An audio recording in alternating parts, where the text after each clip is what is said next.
ये पहली बार था जब इंसानों ने मंगल ग्रह पर किसी एलियन लाइफ को खोजा था। किसी ने नहीं सोचा था कि अंतरिक्ष यात्रियों की देखरेख में उस जीव के जादुई तरीके से 2 टेंटिकल्स निकल आएंगे। ये नजारा देखकर एस्ट्रोनॉट्स खुशी से झूम उठे। उन्होंने तुरंत इस चौंकाने वाली खोज की खबर धरती पर भेज दी। इसके साथ ही उन्होंने एक छोटी बच्ची से वीडियो कॉल पर बात की। एक तरफ वो उसे एलियंस के बारे में बता रहे थे और दूसरी तरफ वोटिंग के जरिए उस एलियन जीव का नाम केविन रख दिया गया। एक ऐसा नाम जो सुनने में बहुत प्यारा और बच्चों जैसा लगता था, पर किसी को भी इस बात का अंदाजा नहीं था कि इस प्यारे से नाम के पीछे कितना खौफनाक खतरा छिपा है। जब पूरी दुनिया केविन के आने का जश्न मना रही थी, तभी स्पेस स्टेशन में एक हादसा हो गया। यह एस्ट्रोनॉट जो अपना मेडिकल चेकअप करवा रहा है, इसका नाम डेविड है। वो पूरे 1 साल से स्पेस स्टेशन पर ही था। इतने लंबे समय तक जीरो ग्रेविटी में रहने की वजह से उसका शरीर बहुत कमजोर पड़ने लगा था। अगर उसे जल्द से जल्द वापस धरती पर नहीं भेजा गया तो कभी भी उसकी जान जा सकती है। लेकिन फिलहाल उनके पास पूरा करने के लिए एक और भी जरूरी काम था।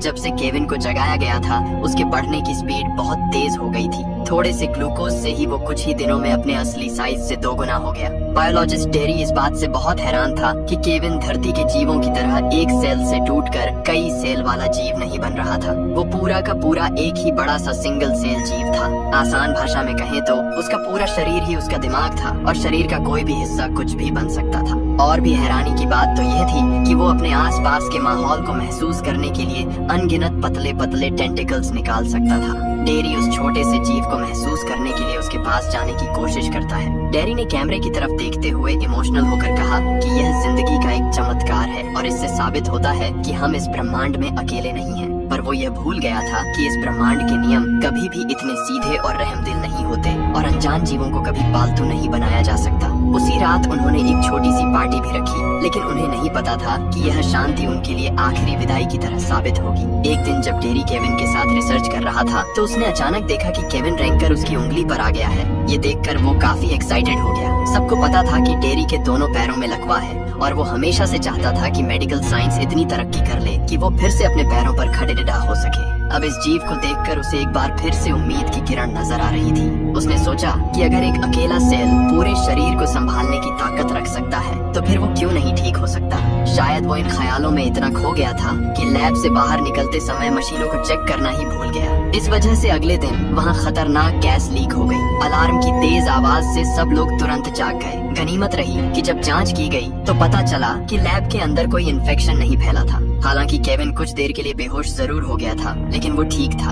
इस बात पर मिरांडा बहुत बुरी तरह भड़क गई क्योंकि वो सब अंतरिक्ष में थे जहां एक छोटी सी गलती भी सबकी जान ले सकती थी। कुछ दिनों तक नजर रखने के बाद केविन पूरी तरह से स्लीप मोड में चला गया था। वो बिल्कुल हिल डुल नहीं रहा था, जैसे कि वो मर चुका हो।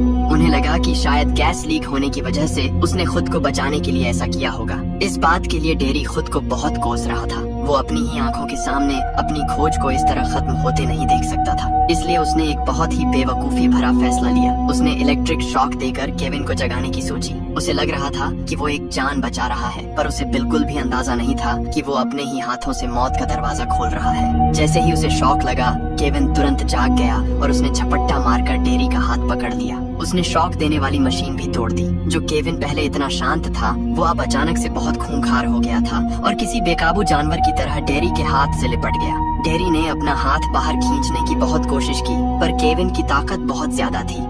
इससे भी भयानक बात तो यह थी कि केविन ने अपने टेंटिकल्स से कांच की दीवार को भी मजबूती से पकड़ लिया और डेरी के साथ पंजा लड़ाने लगा। अचानक से हुए इस हमले को देखकर कैट ने किसी को भी अंदर जाकर मदद करने से रोक दिया। डेरी ने टूटी हुई स्टिक उठाई और केविन का ध्यान भटकाने की कोशिश की, लेकिन केविन ने उसकी चालाकी तुरंत पकड़ ली। अगले ही पल उसने डेरी का हाथ पूरी ताकत से जकड़ लिया। डेरी के चेहरे पर दर्द साफ देखा जा सकता था। वो पूरी जान लगाकर तड़प रहा था। तभी एक जोर की कड़क आवाज आई और डेरी की उंगलियां टूट गईं। दर्द के मारे डेरी वहीं बेहोश हो गया। ये सब देखकर बाहर खड़े लोग बुरी तरह सहम गए। वो अभी सोच ही रहे थे कि अंदर जाएं या नहीं, तभी केविन फिर से हिलने लगा। उसने अपने नए निकले टेंटिकल्स से उस टूटी हुई मशीन को पकड़ा और थोड़ा सा जोर लगाकर उसे 2 टुकड़ों में तोड़ दिया। फिर उसके नुकीले हिस्से से ग्लव्स को फाड़ा और तेजी से बाहर निकल आया। सब लोग अभी यह सोच ही रहे थे कि आखिर वो करना क्या चाहता है। तभी केविन की नजर पास रखे सफेद चूहे पर पड़ी। वो एक छोटी सी दरार से चूहे के पिंजरे में घुस गया। तभी अचानक केविन ने उस पर हमला कर दिया और चूहे के शरीर से पूरी तरह लिपट गया।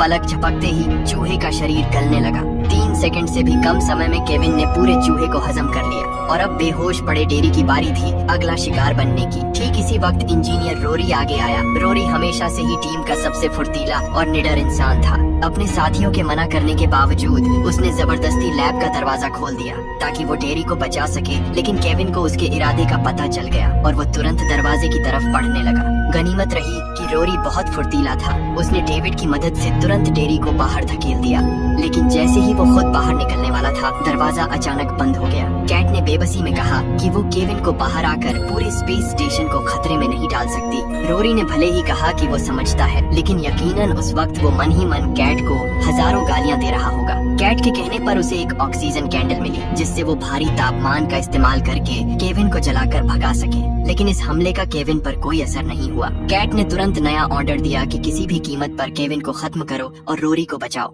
सू के याद दिलाने पर रोरी को एक आग फेंकने वाली मशीन मिल गया। उसने केविन पर आग से कई हमले किए, लेकिन केविन ने बड़ी चालाकी से हर बार खुद को बचा लिया और तो और बीच बीच में रोरी को चिढ़ाने भी लगा। रोरी इस बात से पूरी तरह चिढ़ गया और उसने लगातार आग फेंकना शुरू कर दिया, जिसका नतीजा यह हुआ कि सिर्फ 30 सेकंड में सारा फ्यूल खत्म हो गया। अब वो निहत्था था और पूरी तरह से केविन का शिकार बन चुका था। मौका पाकर केविन सीधे उसके मुंह में घुस गया। रोरी पूरी तरह से अपने होश खो चुका था, लेकिन वो साफ महसूस कर सकता था कि कैसे उसके अंदर के अंगों को धीरे धीरे खाया जा रहा है। दर्द से उसका पूरा शरीर तड़प रहा था, पर उसके मुंह से एक शब्द भी नहीं निकल पा रहा था। उसने धीरे से पीठ घुमाई और चुपचाप खून की 2 उल्टियां की। रोरी की आंखें अब पथरा गई थीं। यह साफ था कि अब उसे नहीं बचाया जा सकता। हवा में खून की बहुत सारी बूंदें तैर रही थीं। कैट से यह खौफनाक नजारा देखा नहीं गया, लेकिन तभी एक और बड़ा खतरा सामने आ गया। रोरी के हाथों से छूटकर फ्लेम थ्रोअर धीरे धीरे फायर एग्जिट की तरफ तैरने लगा। उसमें बची हुई थोड़ी सी आग ने फायर सेफ्टी सिस्टम को चालू कर दिया।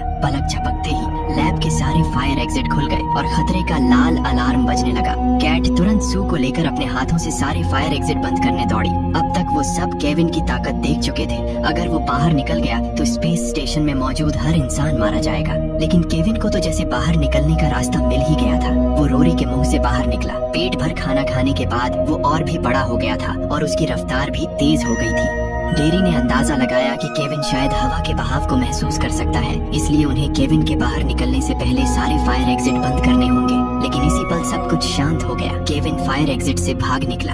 इसका मतलब था कि सुरक्षा का पहला घेरा टूट चुका था।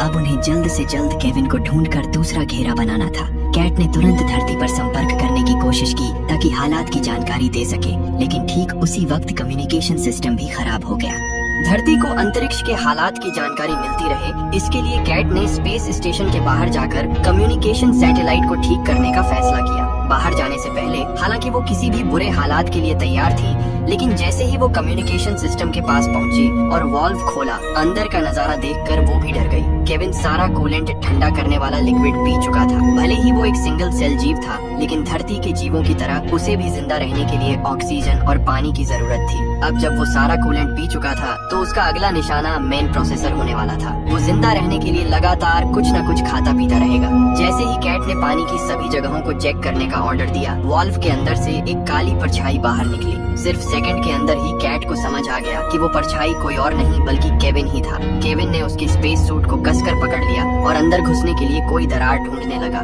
कैट ने तुरंत फुर्ती दिखाते हुए वॉल्व बंद कर दिया ताकि केविन स्टेशन के अंदर ना जा सके। साथ ही उसने डेविड को एयरलॉक की तरफ आने को कहा ताकि वो दोनों मिलकर केविन को मार सके। उन्हें लगा था कि वैक्यूम में केविन जिंदा नहीं बच पाएगा, लेकिन केविन की ताकत ने एक बार फिर सबको गलत साबित कर दिया। वो न सिर्फ वैक्यूम में जिंदा था, बल्कि उसने स्पेस सूट के अंदर की कूलेंट पाइप को भी तोड़ दिया। इस वजह से कैट के हेलमेट में लिक्विड भरने लगा। आंखों के सामने लिक्विड भर जाने की वजह से कैट को कुछ भी दिखाई नहीं दे रहा था। उसने खतरा मोल लेते हुए अपनी सेफ्टी रस्सी खोल दी और छलांग लगा दी और बिल्कुल आखिरी मौके पर बाहर के हैंडल को पकड़ लिया। इस बीच डेविड भी दौड़कर वहां पहुंच रहा था, लेकिन कैट की हिम्मत अब जवाब दे रही थी। उसके हेलमेट में पूरी तरह से कूलेंट भर चुका था। ये लिक्विड केविन के लिए तो खाना था, लेकिन इंसानों के लिए एक बहुत ही खतरनाक जहर। अच्छी बात ये थी कि ठीक उसी समय डेविड भी एयरलॉक के पास पहुंच गया। अब उन्हें बस एक साथ हैंडल पकड़कर उल्टी दिशा में घुमाना था और दरवाजा खुल जाता। लेकिन तभी अचानक केविन रेंग कर कैट के हेलमेट पर आ गया। कैट के हाथ वहीं रुक गए। उसने दरवाजा खोलने का इरादा बदल दिया।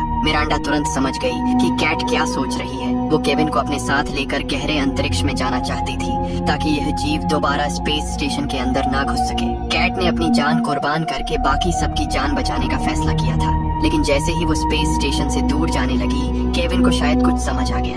वो तुरंत वापस स्पेस स्टेशन के बाहर आ गया।